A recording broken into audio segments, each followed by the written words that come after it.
Hello everyone. बहुत बड़ा अजूबा हुआ है कि अचानक से जो इंडियन एयर चीफ हैं 94 डेज टू बी एग्जैक्ट, 94 दिन बाद उनकी आंखें खुली हैं। यानी कि 3 महीने से भी ज्यादा बनते हैं और उनको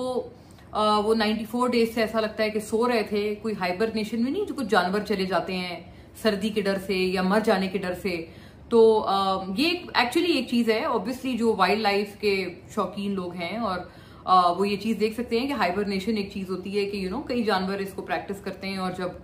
सर्दी का मौसम आता है या उनकी लाइफ जो है वो अंडर थ्रेट होती है तो वो खाना पीना खा के कई महीनों के लिए सो जाते हैं और फिर जब मौसम थोड़ा सा अच्छा हो जाता है और प्लेजेंट हो जाता है तब वो दोबारा निकल आते हैं। तो ऐसा लगता है कि जो इंडियन एयर चीफ हैं वो हाइबरनेशन में गए हुए थे और 94 डेज की नींद के बाद वो खाना पीना खा के वो सो गए और फिर वो उठे और उन्होंने पूरी दुनिया को बताया कि जी मैं जब सो रहा था तो मुझे ये ख्वाब आया कि मैंने और हमारी इंडियन एयरफोर्स ने जो है वो 6 जहाज गिरा दिए पाकिस्तान के। तो जाहिर है देखें, अब जो एक हाइबरनेशन से एक शख्स उठा हो और जो इस तरह का अचानक से उठ के दावा करने लग जाए नींद से उठ के, उसके साथ सिर्फ सिंपैथी की जा सकती है। उसको हम सबका फर्ज है कि हम उनको किसी डॉक्टर को दिखाएं या उनका कोई चेकअप करवाएं या आई थिंक उनकी फैमिली को इस मुश्किल वक्त में सपोर्ट करें कि वो अभी नींद से उठ के ऐसी बहकी बहकी बातें कर रहे हैं। तो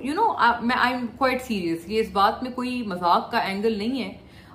उसकी वजह ये है कि देखें, पाकिस्तान ने तो ये पहले दिन से ही कहा था कि जब ये सारा मसला बना और जब ये जंग हुई है सब, तो पाकिस्तान ने तो डे 1 से यही कहा था कि पाकिस्तान की तरफ से 6 इंडियन जेट्स गिराए गए हैं, इंक्लूडिंग 5 रफेल और जो उनके S-400 जो एयर डिफेंस सिस्टम है जो रशिया से इंडिया ने लिया है वो भी पाकिस्तान ने डिस्ट्रॉय किया है। सो पाकिस्तान ने वो सारी चीजें पहले दिन से ही बताई और इस पूरे रिफ्ट के बाद आई थिंक 1-2 रोज बाद ही कुछ जर्नलिस्ट्स को पाकिस्तान एयरफोर्स की तरफ से उन सारे बेसिस पर भी ले जाया गया। नूर खान बेस तो इटसेल्फ ले जाया गया और हमें दिखाया गया कि एक बहुत माइनर सा डैमेज था नूर खान बेस पे जो मिसाइल गिरा था, जिसके बाद फिर पाकिस्तान ने रिटेलिएशन की थी। जो इसके अलावा जो भुलारी बेस है, यस, वहां पर प्रॉब्लम हुई थी और वहां पर जो मिसाइल गिरा था उससे कुछ जानी नुकसान भी हुआ था। उससे बाकायदा हमारे एयरफोर्स के कुछ लोग शहीद हुए थे और वो फिर उसी के बाद तो ये डिसाइड हुआ कि भाई हमने अब आपको नहीं छोड़ना और फिर पाकिस्तान ने एक बैक टू बैक जो है वो सारी चीजें की। और ये जो हमला था, ये जो रात गए इंडिया ने और इंडियन गवर्नमेंट ने एक बहुत ही बुजदिल और गीदड़ों की तरह रात को छुप के हमला करना, एक बिल्कुल जो टिपिकल एक जो बुजदिल का ट्रेट होता है,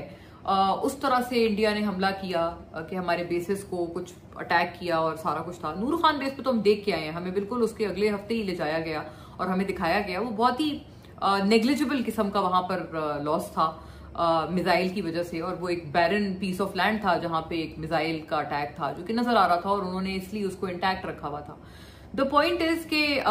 ये सारा कुछ हुआ और फिर उसके बाद बल्कि इनफैक्ट जब ये बेसिस पे अटैक जब इंडिया ने किया, वो किया भी उस इस फ्रस्ट्रेशन में आके, क्योंकि आपको याद होगा कि जब पहला अटैक हुआ था, जब इंडिया ने अटैक किया था और यहाँ पर कुछ हमारे जो मदरसे हैं पाकिस्तान के उनको अटैक किया था, उसमें बच्चे शहीद हुए थे। सो वो हुआ यही था कि उसके बाद फिर पाकिस्तान ने उस अटैक के दौरान ही वो जो मिसाइल था उन मिसाइल्स की वजह से यहाँ पर कैजुअलिटीज हुई, लेकिन जो एयरक्राफ्ट थे या S-400 थे वो और साथ साथ जो रफेल थे प्राइमरीली 5 ऑफ देम, सो और मतलब 6 इन टोटल, तो वो सारे जो है वो पाकिस्तान ने वहीं पर रिटेलिएशन में टू इंश्योर कि वो हमारी एयर स्पेस में ना आए, हमारी एयर स्पेस में आए बगैर पाकिस्तानी जो जेट्स हैं उन्होंने उन रफेल को और उन सारे इंडियन एयरफोर्स के जेट्स को शूट डाउन किया था। अच्छा, अब इस बात को इतना अरसा गुजर गया, प्रेसिडेंट ट्रंप जो हैं वो पता नहीं कितनी बार ये बात कह चुके हैं, बल्कि उन्होंने भी बताया है कि 6 jets were lost in this combat, जो कि उन्होंने मीडिएट करके फिर ये खत्म करवाया मसला और बीच में पढ़ के खत्म करवाया मसला। ये हम कोई पाकिस्तानी आउटलेट नहीं है, ये कोई पाकिस्तानी कोई न्यूज आउटलेट नहीं कह रहा है, ये ब्लूमबर्ग की खबर है कि हुआ क्या था कि 35 मिनट की फोन कॉल हुई है नरेंद्र मोदी और प्रेसिडेंट ट्रंप के बीच में, जिसमें ये सारी बातें हुई और प्राइम मिनिस्टर मोदी ने उनको कहा कि आप ये क्या बार बार कह रहे हैं कि मैंने जंग खत्म कराई, स्टॉप सेइंग दैट, इससे हमें एम्बेरसमेंट हो रही है, आप ये बातें कहना बंद कर दें। तो उस पर प्रेसिडेंट ट्रंप, जाहिर है कोई वो मोदी साहब तो मेरा ख्याल है हर किसी को ऐसा लगता है कि अपना कोई बाप का नौकर समझते हैं। He is president Trump, he is the US president, वो आपके साथ इस तरह की नॉनसेंस तो नहीं सुनेगा ना फोन पे। इसके ऊपर जो ब्लूमबर्ग में भी रिपोर्ट हुआ है वो ये है कि फिर एक बाकायदा एक थोड़ी अग्रेसिव किस्म की कॉन्वर्जेशन हुई है दोनों के बीच में, और प्रेसिडेंट ट्रंप ने भी फिर कहा है कि मतलब what the hell are you talking about, अगर मैंने एक चीज कराई है और वाकई मैंने आप दोनों को, आपको खास तौर पे आपको जंग से बचाया है और पाकिस्तान के रिटेलिएटरी एक्शन के बाद आप परेशान हो गए थे, आपको हमने उस परेशानी से निकाला है। सो यू नो मतलब आप कैसे की वाली बात कर रहे हैं कि आप कह रहे हैं कि आप at least be thankful to us, आप उल्टा मुझे जो है वो कह रहे हैं कि मुझे अपनी ये वाली बात को नहीं कहना चाहिए and I should not be repeating it again and again. इस पे जाहिर है प्रेसिडेंट ट्रंप ने जो है वो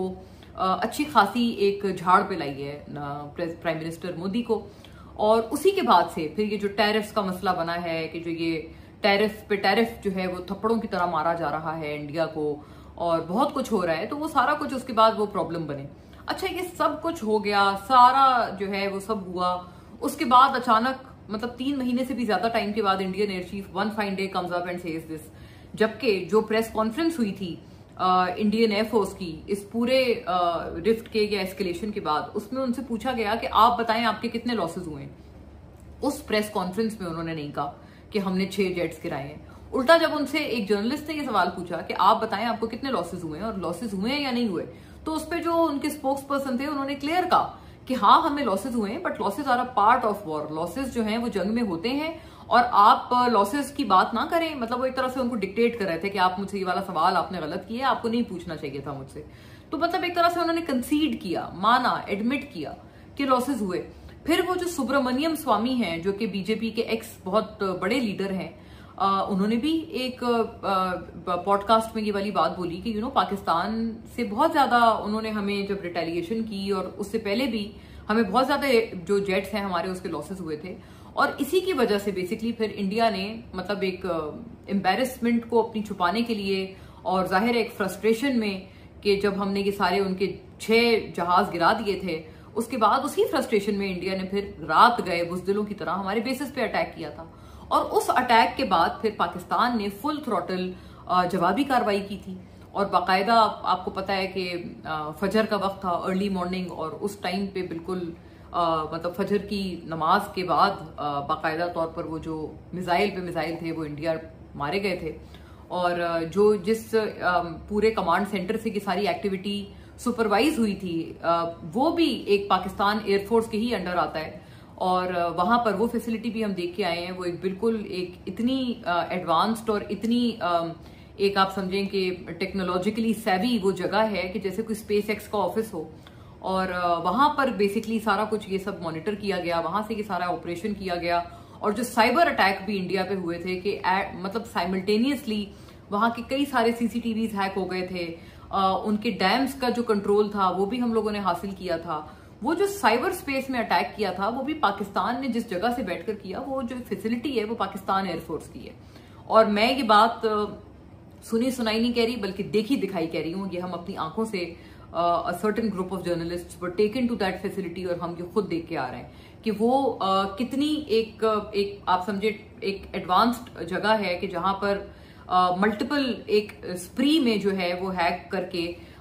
इंडिया के कई सारे सीसीटीवी कैमरास और बहुत कुछ, उनके बहुत सारे सिस्टम्स, बल्कि उनकी इलेक्ट्रिसिटी की जो ग्रिड थी, लाइट चली गई थी उस दिन। कई इंडिया के मेजर सिटीज में, शहरों में, बड़े बड़े शहरों में लाइट कई घंटों तक गायब थी, और इसका जो प्रूफ था वो उनके सोशल मीडिया पे जो लोग, जो जाहिर है घरों में बैठे हुए लोग हैं, वो शोर कर रहे थे और वो सवाल पूछ रहे थे अपने गवर्नमेंट से कि ये हो क्या रहा है हमारे मुल्क में। तो वो भी एक बहुत मतलब एक एडवांस्ड और जदीद तरह का एक साइबर अटैक था जो कि पाकिस्तान ने इंडिया पे किया था। सो ये सारा एक अटैक था, ये मिसाइल अटैक्स अलग थे, साइबर अटैक्स अलग थे, और ये क्लियर कट उनको बताया गया था कि अगर आप अभी भी बाज नहीं आते तो हम अब आपके इकोनॉमिक सेंटर्स को निशाना बनाएंगे। टू माय इंफॉर्मेशन ये जो मतलब अंबानी एम्पायर है, टाटा एम्पायर है, इनके ऊपर भी ये वाली बात जो है, इनके ऊपर भी खतरा था कि उनको भी हम टारगेट कर सकते थे, और इस तरह की कैपेबिलिटी पाकिस्तान के पास थी। और इसी की वजह से